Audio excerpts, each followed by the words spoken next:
আসসালামু আলাইকুম, welcome back to my YouTube channel. Hi viewers, আশা করি সকলে সুস্থ আছেন এবং ভালো আছেন। দীর্ঘদিন পরে ভিডিও নিয়ে আসলাম। বলতে পারেন যে অনেক চড়াই উতরায় অনেক কিছু দেশে ঘটে গেছে, অনেক পরিবর্তন হয়েছে, তারপরে আজকের ভিডিওটা প্রথম ভিডিও শুরু। যাই হোক, দেশ সম্পর্কে আর কিছু বলতে চাই না। দেশে আমরা এখন শান্তি চাই, শান্তিভাবে সব কিছু সঠিকভাবে জীবনযাপন করতে চাই। এখন এটা হলো আসল কথা। এখন আমি যে উদ্দেশ্যে আজকের ভিডিওটি নিয়ে আসলাম, সেটার মূল বিষয় থাকবে যে এই দেশের সরকার পরিবর্তনের ফলে বর্তমানে ইউরোপ যাওয়া কি সহজ হলো না কঠিন হলো, অথবা সার্বিয়ার ভিসার বর্তমান রেশিওটা কেমন, বা ভিসা দেওয়া বন্ধ আছে কি না, ইত্যাদি প্রশ্নের সঠিক উত্তর পাবেন। দীর্ঘদিন আসলে কোনো উত্তর পাচ্ছেন না আপনারা। এর মূল কারণ আমি নিজেও কোনো খবর পাচ্ছিলাম না, যেহেতু নেট বন্ধ ছিল, বিদেশের সার্ভারগুলো বন্ধ ছিল, এবং কী কারণে কী হচ্ছিল সেটা ডিটেলস ভিডিওতে জানতে পারবেন। মনোযোগ দিয়ে ভিডিওটি শুনতে থাকুন, না টেনে। যাই হোক, ভিডিওর মূল বক্তব্যে আসি। প্রথমে আপনাদের মনে যে প্রশ্নটা উত্থাপিত হয়েছে যে বর্তমান পরিস্থিতিতে সার্বিয়ায় যাওয়ার অবস্থা কি, ভিসা কি দেওয়া বন্ধ আছে, নাকি ভিসার যদি দিয়ে থাকে তার ভিসার বর্তমান রেশিওটা কেমন। এই প্রশ্নের উত্তরে বলতে হয় যে না ভাই, ভিসা দেওয়া বন্ধ নয়, ভিসা দেওয়া চলতেছে, কিন্তু খুব ধীর গতিতে। আগের যে পরিমাণটা ছিল সেই পরিমাণটা নাই, অর্থাৎ 25% থেকে 30% এরকম রেশিও বর্তমান অবস্থা। এটা আরেকটু হয়তো বাড়বে। আমাদের রাষ্ট্রীয় প্রশাসনিক কার্যক্রম যত দ্রুত গতিতে স্বাভাবিক হয়ে আসবে, এবং আমরা যত দ্রুত কূটনৈতিক সম্পর্ক ইন্ডিয়াতে যাওয়ার ব্যাপারে তৈরি করতে পারবো, তত বিষয়গুলো হয়তো আরও স্বাভাবিক হয়ে আসবে এবং আরও কার্যকারিতা হবে। যাই হোক, এই ছিল প্রথম প্রশ্নের উত্তর। দ্বিতীয় প্রশ্নের উত্তর যে আমাদের এই সার্বিক পরিবর্তনের জন্য, দেশের গভর্নমেন্ট পরিবর্তনের জন্য আমাদের ইউরোপ যাওয়া কি সহজ হলো না কঠিন হলো। আসলে এই প্রশ্নের উত্তরে এক বাক্যে বলতে হয় যে আমাদের ইউরোপ যাওয়ার ক্ষেত্রে আর কোনো প্রতিবন্ধকতা থাকলো না। কারণ আগের সরকারের আমলে, এটা না বলে পারতেছি না, বিভিন্ন জায়গায় সিন্ডিকেট, বিভিন্ন জায়গায় বাধা প্রতিবন্ধকতা ছিল। এখন সেই নতুন গভর্নমেন্ট সেই সিন্ডিকেটগুলো ভেঙে দিয়েছে, আর সেই সিন্ডিকেটগুলো না থাকার কারণে আমরা সহজেই বিদেশে পাড়ি জমাতে পারবো। সেই জন্য আমরা দ্রুত বইও জমা নিচ্ছি। তবে একটা সুখবর আপনাদের বলে দিই যে দীর্ঘদিন ধরে ম্যান পাওয়ার হচ্ছিল না, অনেকে ভিসা পেয়েছেন। আমার কাছে প্রায় প্রতিদিনই শয়ে শয়ে ফোন আসতো যে ভাই ভিসা পেয়েছি, ভিসা আমাকে এজেন্সি দিয়েছে, কিন্তু আমি ফ্লাই করতে পারছি না। এটা কবে ফ্লাই হতে পারে বা কী বিস্তারিত কিছু জানেন কিনা। আসলে মেন জটিলতা ছিল এখানে ম্যান পাওয়ারের প্রবলেম হয়েছিল। এর আগেও আমি অনেকবার আমার ভিডিওর মাধ্যমে আপনাকে জানিয়েছি, বা এই ব্যক্তিগতভাবে ফোনে অনেককে বলেছি যে ম্যান পাওয়ারের যে একটা বড় সিন্ডিকেট আছে, সেই সিন্ডিকেটটা আমাদের এজেন্সি সংস্থা যারা আছে বাংলাদেশে, বড় বড় এজেন্সিরা, তারা খুব একটা আশাহত হয়েছিল, এই ম্যান পাওয়ারটা দিতে পারছিল না এই সিন্ডিকেটের কারণে। সিন্ডিকেটটা একটা বড় ধরনের টাকা দাবি করতো প্রত্যেকটা ব্যক্তির ক্ষেত্রে। তো সেই আশা করছি এখন সেই সিন্ডিকেটটা যেহেতু নাই, সিন্ডিকেটটা ভেঙে গেছে, তারা কেউ নাই।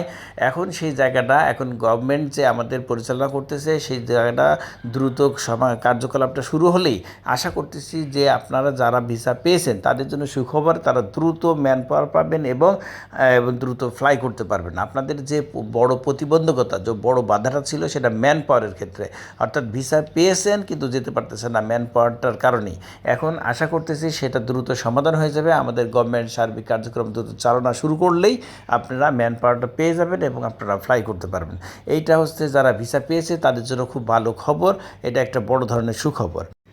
আরও একটা ইম্পর্ট্যান্ট বিষয় আপনাদেরকে জানাই রাখি যে অনেক ভাইরা মনে করছেন যে ভারতের সাথে বাংলাদেশের একটা সম্পর্ক এখন খুব খারাপ দিকে, তাহলে আমাদের যে ভিসাগুলো দিচ্ছে সেগুলোতে কোনো প্রবলেম হবে কি না।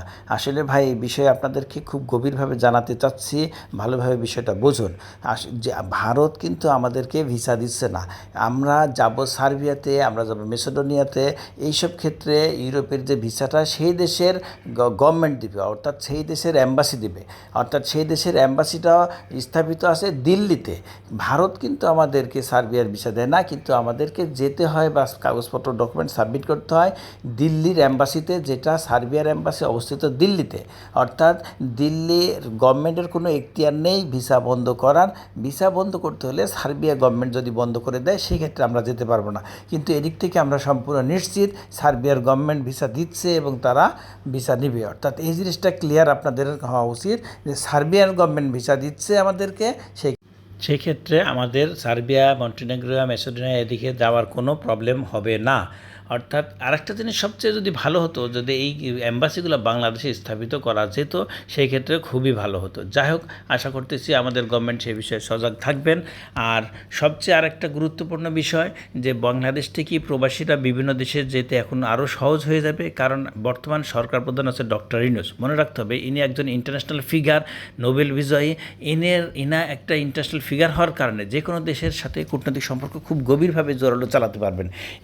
ডক্টর মোহাম্মদ ইউনূসের গ্রহণযোগ্যতা সারা বিশ্বে, অর্থাৎ আমি একটা বিশেষ সূত্রে খবর পেলাম, একজন হাই অথরিটি অফিসার থেকে খবর পেলাম যে প্রবাসীদের বাংলাদেশিদের বড় একটা ইনকামের উৎস হচ্ছে রেমিটেন্স, অর্থাৎ প্রবাসী। অর্থাৎ ডক্টর ইউনূস কিন্তু এটার উপরে বিশেষভাবে গুরুত্ব দেবেন এবং বিভিন্ন দেশের সাথে কূটনৈতিক আলোচনা চালিয়ে বাংলাদেশ থেকে প্রচুর লোক যাতে বিভিন্ন দেশে নেওয়া যায় সেই ব্যবস্থাটা নাকি উনি করবেন। যেহেতু বাংলাদেশ থেকে এখন কিন্তু অনেক দেশ বন্ধ হয়ে আছে, বিশেষ করে ইউরোপের দু একটা দেশ খোলা এবং সৌদি আরব খোলা, আর ম্যাক্সিমাম দেশই বন্ধ। এখন উনি চেষ্টা করবেন যে বাংলাদেশ থেকে যাতে অনেকভাবে বেশি পরিমাণে প্রবাসী বিভিন্ন দেশে যেতে পারে, সেই চেষ্টাটা নাকি উনি করবেন, এরকম একটা তথ্য আমার কাছে এসেছে। এখন বাকিটা দেখা যাক, আল্লাহ ভরসা। এবং আমরাও অনেকে আশাবাদী যে ডক্টর ইউনূস সাহেব, আশা করছি যেহেতু একটা ইন্টারন্যাশনাল ফিগার, সারা বিশ্বে ওনার গ্রহণযোগ্যতা এবং উনি চাইলে এই কাজগুলো অনেক ইজিলি করতে পারবেন, এটা আমরা আশাবাদী। যাই হোক, সর্বশেষ কথা যেটা বলতে চাই, এখন সার্বিয়া এবং ইউরোপের অন্যান্য দেশের কাজগুলো খুব দ্রুত গতিতে হবে। আপনারা যদি বই দিতে চান দিতে পারেন, কারণ আমাদের সামনে এখন আর কোনো সিন্ডিকেট নাই, খুব স্বাচ্ছন্দ্যভাবে আমরা কাজ করতে পারতেছি এবং বেশ কিছুদিন ধরে এই কাজগুলো আরও জোরালো হচ্ছে।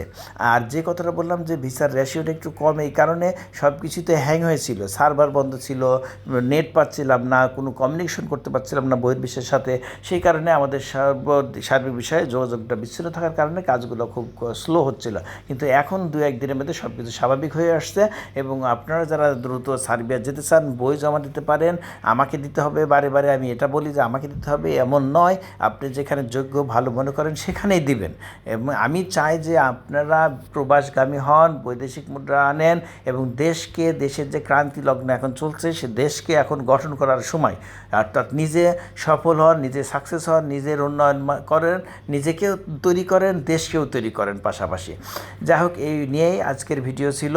আশা করছি সব প্রশ্নের উত্তর পেয়েছেন। যদিও কোনো প্রশ্ন নতুন জানা থাকে আমার কমেন্টে জানান।